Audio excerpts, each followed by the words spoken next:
আপনারা জানেন আরজিকর ঘটনা নিয়ে দেশ বিদেশ থেকে শুরু করে বিভিন্ন জায়গায় এর প্রতিবাদ হচ্ছে।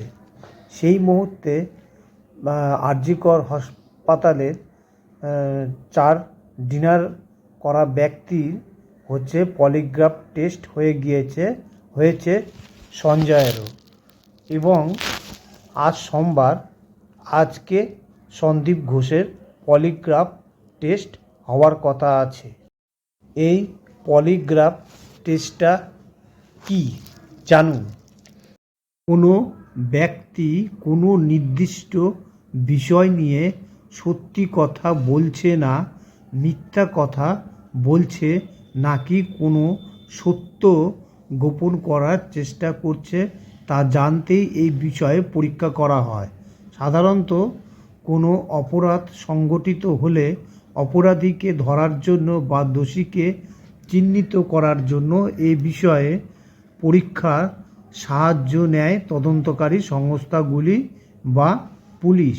এই পরীক্ষা করার সময় যার পরীক্ষা করা হচ্ছে তাকে সেই অপরাধ বা সেই ঘটনা সম্পর্কিত এবং অন্যান্য বিষয়ে নানা প্রশ্ন করা হয়। সেই প্রশ্নের উত্তর দেওয়ার সময় তার হার্টবিট, পালস রেট, স্নায়ুর চাপ কতটা, এগুলির রিপোর্ট গ্রাফিক্যাল ফরম্যাটে নিয়ে এসে তারপর তা বিশ্লেষণ করা হয়। অনেকগুলি গ্রাফিক্যাল রেকর্ড তৈরি করে তা বিশেষজ্ঞদের বিশ্লেষণ করে দেখেন এবং সেই ব্যক্তি সত্য কথা বলছে না মিথ্যা কথা বলছে। যার পরীক্ষা করা হচ্ছে তাকে 24 ঘন্টা বা 48 ঘন্টা কেবল স্যালাইন দিয়ে বা গ্লুকোজ খাইয়ে রেখে দেওয়া হয়। এছাড়াও কোনো খাবার দেওয়া হয় না। এই অবস্থায় পরীক্ষা করে কিছু কিছু ক্ষেত্রে ভালো ফল মিলেছে।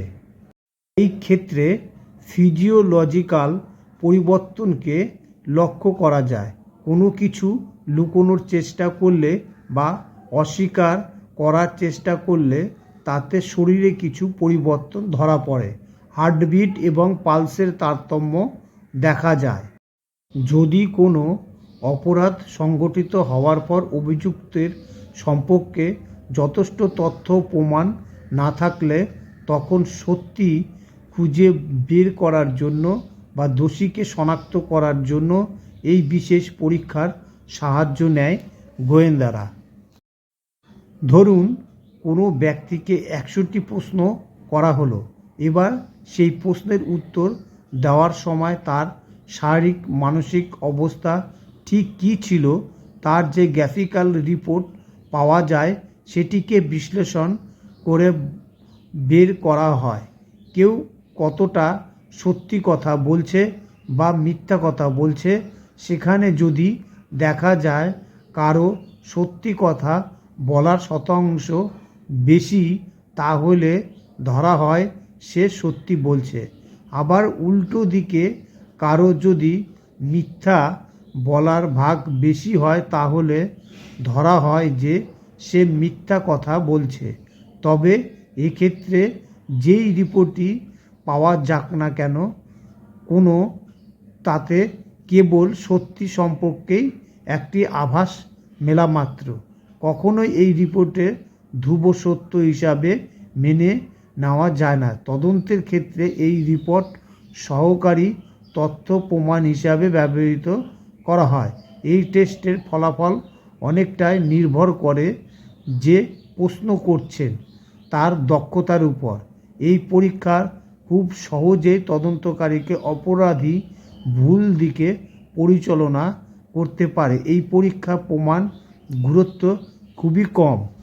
এই টেস্টের মাধ্যমে প্রায় 50 থেকে 70% সাফল্য মেলে।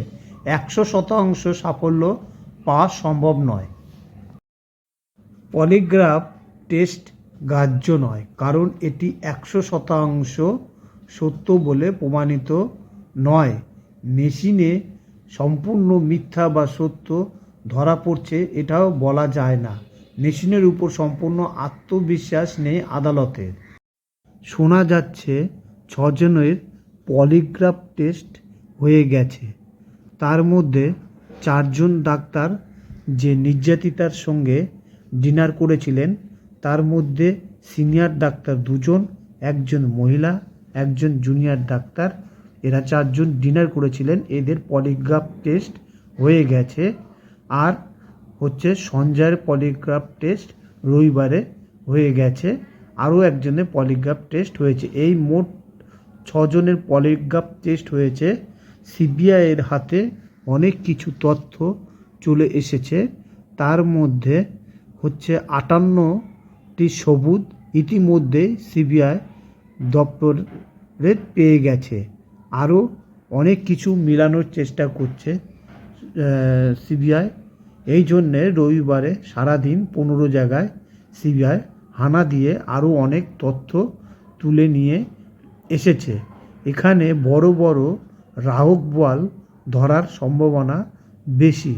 কার আদেশে, কার নির্দেশে কে এই কাজ করেছে, কিভাবে করেছে, কেন করেছে, সমস্ত বৃত্তান্ত সিবিআই খুঁজে বের করছে। এক একটার সঙ্গে মিল না হওয়া পর্যন্ত সিবিআই কোনো রিপোর্ট প্রকাশ করছে না এবং সংবাদ মাধ্যমকেও কোনো রিপোর্ট দিচ্ছে না। যা জানা গিয়েছে, সঞ্জয় অনেক কিছু জিনিস সেটা সিবিআইকে এই টেস্টের মাধ্যমে জানিয়ে দিয়েছে এবং এই টেস্টটি করাতে সিবিআইয়ের হাতে এখন অনেক তথ্য এবং অনেক বড় বড় বোয়াল সামনে এসে গেছে। তাদেরকে এখন সিবিআই জেরা করছে এবং তাদের বাড়িতেও সিবিআই হানা দিচ্ছে, যার ফলে প্রচুর সবুত সিবিআই তার দখলে এসেছে। সোমবার আজকে প্রাক্তন অধ্যক্ষ সন্দীপ ঘোষের পলিগ্রাফ টেস্ট হওয়ার কথা আছে। আজকে আরও অনেক কিছু জিনিস সিবিআই পেয়ে যাবে। আরও অনেক তথ্য সিবিআইয়ের হাতে লাগবে। সিবিআই ইতিমধ্যে সন্দীপ ঘোষের বাড়ি থেকে অনেক খাতাপত্র থেকে শুরু করে অনেক কিছু সবুত তারা নিয়ে গেছে, তাদের হেফাজতে নিয়েছে। কেউ বুঝতে পারেনি যে হঠাৎ সিবিআই এইভাবে 15 জায়গায় হামলা দিবে, তা অনেকেই বুঝতে পারেনি। তার জন্য হচ্ছে সিবিআই আগে থেকে প্ল্যান করেছিল যে এই সব জায়গায় তারা হানা দিয়ে বিভিন্ন ধরনের সবুত কালেকশন করবে। পলিগ্রাফ টেস্টের মাধ্যমে সন্দীপের ভিতরে যে লুকিয়ে থাকা রহস্য, সেই রহস্যকে টেনে হিচড়ে বের করবে সিবিআই।